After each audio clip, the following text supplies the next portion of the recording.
It's a Tuesday, and the tabby on my exam table has been here 3 times this year. Same spot, behind the ear, crusted over, the skin scabbed and angry. 6 weeks ago, I cleared it up completely. Now it's back. I look closer. Little scales scattered down her spine near the tail, each one pierced by a hair. The fur over her rump is thinned where she's been licking, and her owner is holding a nearly empty bottle of antibiotics. $40, finished exactly the way the last vet said to finish it. Here's the part that gets me. They did everything right. The pills worked, and that is exactly why the problem came back. Most people fight a cat's skin infection the way they're told to. You go in, you get pills, the pills work, so pills must be the answer. That feels like knowledge. It isn't. It's a good guess that keeps you paying $60, $80, $100 a visit, another round of antibiotics, sometimes a referral to a specialist. Same money, same weeks, spent again and again on the flare, while the real cause sits there untouched. And there's a hidden cost. Every needless round of antibiotics makes the next infection harder to beat. Now sit with this. There's a bottle on the shelf, under $20, that most people walk right past. It does something the pills can't. It works on the skin surface itself, where the bacteria actually live, and it keeps working for hours after you rinse it off. I've spent decades watching the same frustrated owners come back a 4th time. Early on, a mentor of mine drilled one line into me that I've never forgotten. You don't cure the infection, you manage the skin. So here's what I'm going to give you. The one ingredient to look for, the right dilution, a 3-step bath you can do in your own bathroom this weekend, and how often to do it. But the bath isn't really the lesson. The infection was never the problem. It was the symptom, and the pills everyone trusts are the very thing that keeps it coming back. Let me tell you what's really going on under that scab, because once you see it, everything else makes sense. In a cat, a skin infection like this is almost never the first thing to go wrong. It's the second. The bacteria that flared up behind that tabby's ear didn't invade healthy skin out of nowhere. They moved in on skin that was already inflamed, already irritated, already being licked and scratched raw. Something opened the door. The bacteria just walked through. And what opens the door, more than anything else, is allergies. Fleas, food, something in the air or the carpet.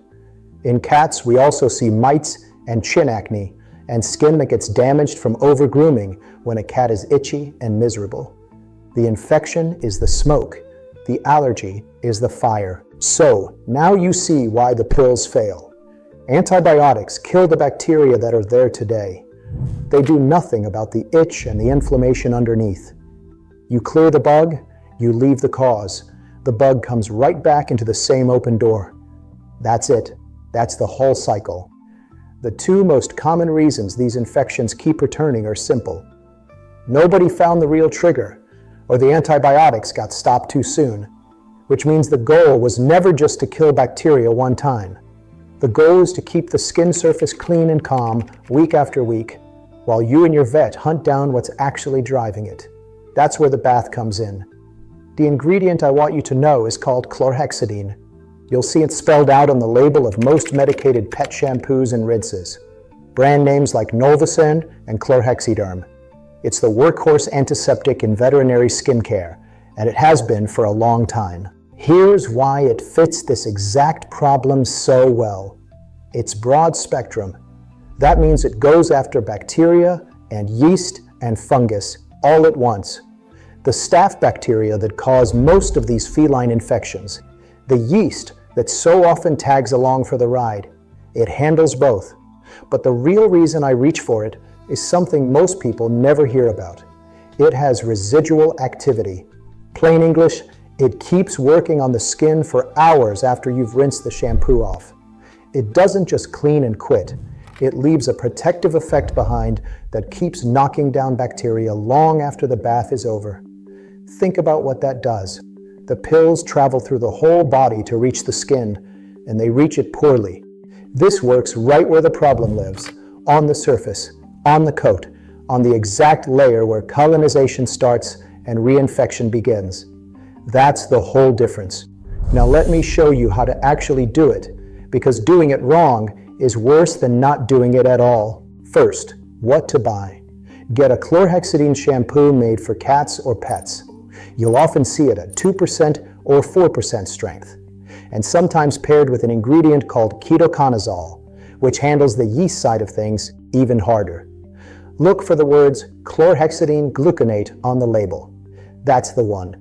Next to what you spend on repeat vet visits, a bottle costs almost nothing.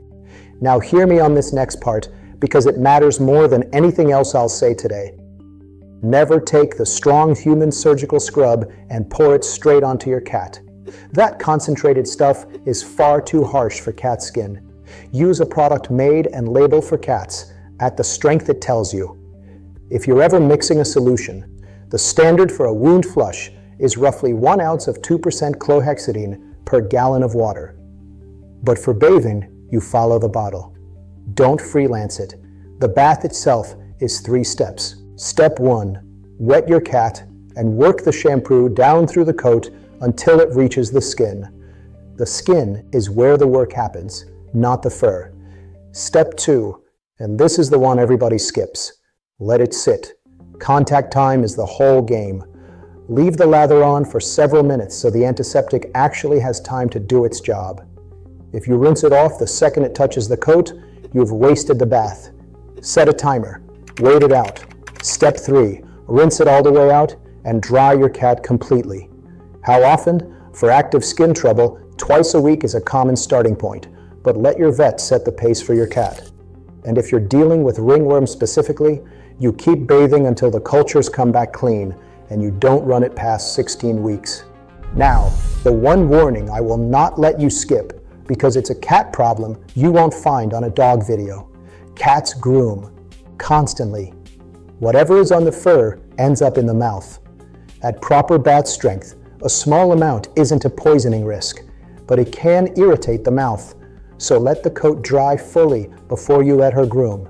And use a cone if you're spot treating a patch. And never ever put this in or near the ears. If a cat has an ear infection, the eardrum can be damaged in a way you cannot see from the outside. And chlorhexidine reaching the inner ear can harm her hearing and her balance. Keep it out of the eyes too. Ears and eyes are off limits, full stop. So let me be straight with you about what this bath is and what it isn't, because I won't sell you a miracle. The bath is not a cure.